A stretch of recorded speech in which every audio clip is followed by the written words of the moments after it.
For the first time, Americans today are not free to say what they think. If they say something deemed offensive or insensitive or, worst of all, hate speech, they may be in serious trouble.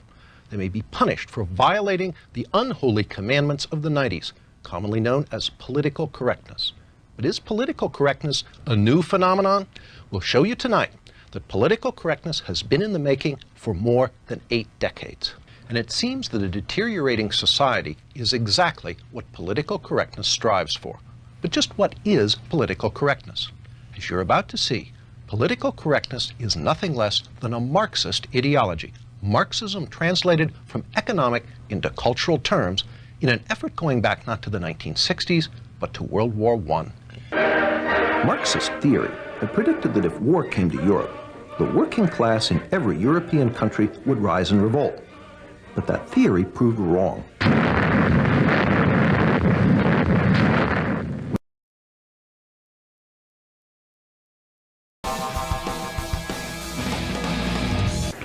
Well, I think I should start by defending my country, which has just been accused of lying. And, and I don't think the charge is really accurate, because to accuse someone of lying presupposes that they have a certain capacity to tell the truth. Like, you don't say that a 2-year-old is lying, you know, if the 2-year-old says something false. And since the presupposition can't be sustained, I think the charge of lying is really unfair. So I think you should withdraw it. Yeah. For the first time, Americans today are not free to say what they think. If they say something deemed offensive or insensitive or, worst of all, hate speech, they may be in serious trouble. They may be punished for violating the unholy commandments of the 90s, commonly known as political correctness. But is political correctness a new phenomenon? We'll show you tonight that political correctness has been in the making for more than 8 decades. And it seems that a deteriorating society is exactly what political correctness strives for. But just what is political correctness? As you're about to see, political correctness is nothing less than a Marxist ideology. Marxism translated from economic into cultural terms in an effort going back not to the 1960s, but to World War I. Marxist theory had predicted that if war came to Europe, the working class in every European country would rise in revolt. But that theory proved wrong. As we've seen, the Frankfurt School, Marxist in origin, wanted to create a cultural revolution against Western society. And in the 1930s, they took their important first step. In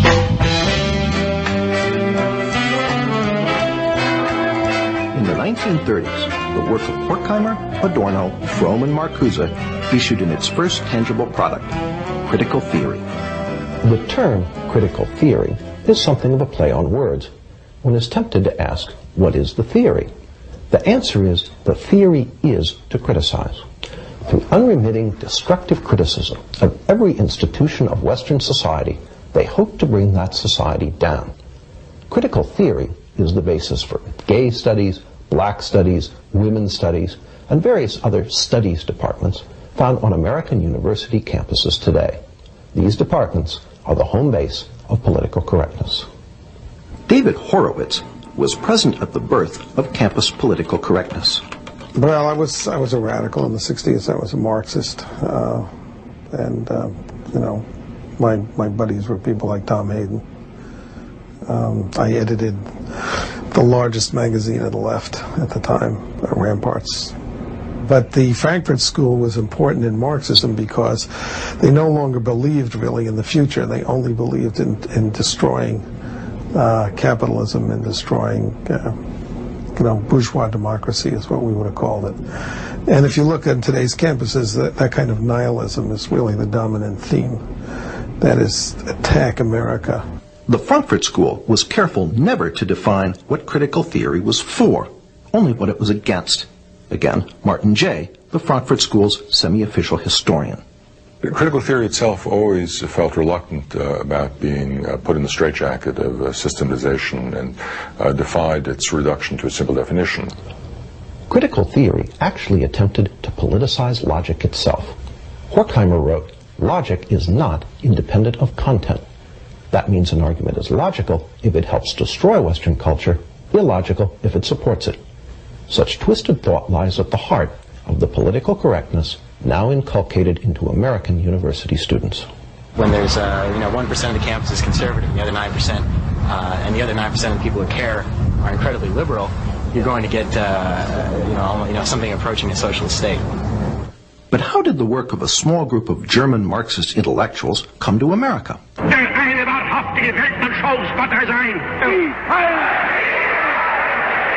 1933, when the Nazis came to power in Germany, the Institute for Social Research fled.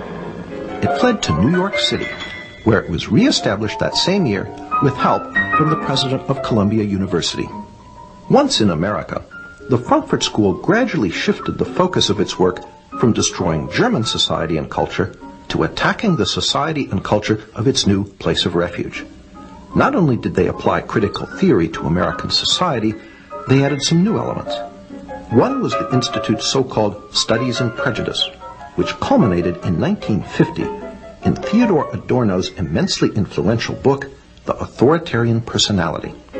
In it, Adorno argued that the American people possessed many fascist traits, and that anyone who supported traditional American culture was psychologically unbalanced. It is no accident that today, the politically correct are quick to label their opponents fascists, and suggest that they need psychological treatment in the form of sensitivity training. People over profits! People over profits! The Frankfurt School even integrated political correctness' most fashionable cause, environmentalism, into their cultural Marxism, by way of Horkheimer and Adorno's book, Dialectic of Enlightenment. Well, they were very interested in what was called the domination of nature. Dialectic of Enlightenment in particular moved the emphasis away from economic domination to the species domination of the natural world, including, we might say, internal nature through psychoanalytic understanding of repression. So they were very keen on recognizing that we needed to have a more nurturant and a more, let's say, balanced relation between humankind and the natural world. After World War II, Horkheimer and Adorno returned to Germany, where the Institute was re-established at Frankfurt University.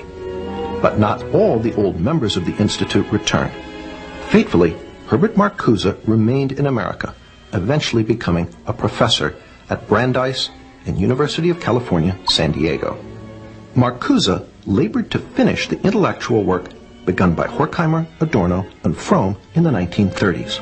Marcuse, on the other hand, remained in the United States, and during the 50s and 60s developed some of their earlier ideas, merging Freud and Marx, interested in aesthetics, and interested in cultural, let's say, tendencies towards what he would call negation, which were usable in a campaign to call into question the what Antonio Gramsci would have called hegemony of capitalist bourgeois culture.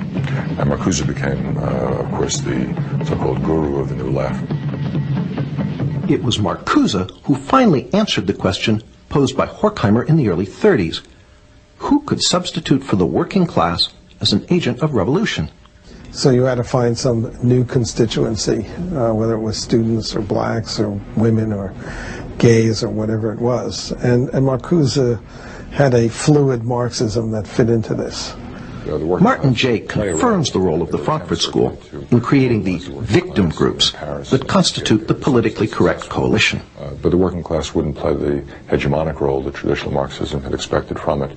And so students, blacks, other minority groups, women, and so forth were, they hoped at least, able to come together.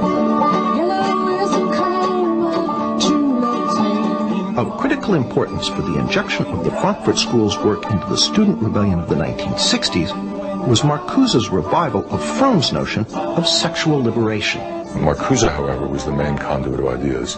But Marcuse had written one important work in the 1950s called Eros and Civilization, a work which attempted to rub Freud against the grain and come out with a radical, even utopian reading of psychoanalysis. And that, combined with Norman O'Brown's Life Against Death, had a great impact on the counterculture and on emphasizing a libidinal element. Marcuse's Eros and Civilization condemned all restrictions on sexual behavior, calling instead for polymorphous perversity. Instead, it argues that at certain early developmental levels of the human psyche, there was a potential for sexual expression, sexual pleasure, which had not yet been organized into the restricted notions of heterosexual sexuality, and that these had some sort of capacity to be reinvigorated. Polymorphous perversity helped open the door to aspects of political correctness, such as gay liberation.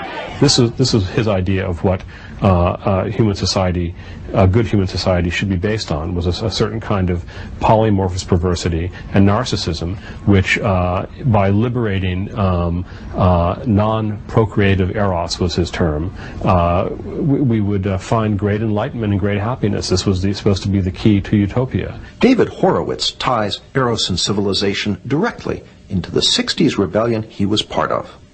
Marxism is a bankrupt creed and was bankrupt by the 50s or earlier. People understood it didn't work. There was no working class that was going to make a revolution. Capitalism, people were happy with capitalism, basically because it spread more money to more people than any other system in history. So they tried to find other sources of revolutionary energy, and one was the idea of sexual repression. Well, I mean, it was a way of, people always think up complicated theories to, do what they want to do. People wanted to do a lot in the 60s, so Herbert Marcuse, gave them the intellectual justification for having a lot of sex with a lot of people, a lot of the time. That's what Eros and Civilization, that's the title of his famous book on it, is about. Marcuse is also the source of one of political correctness's most notable characteristics, its total intolerance for any viewpoint but its own.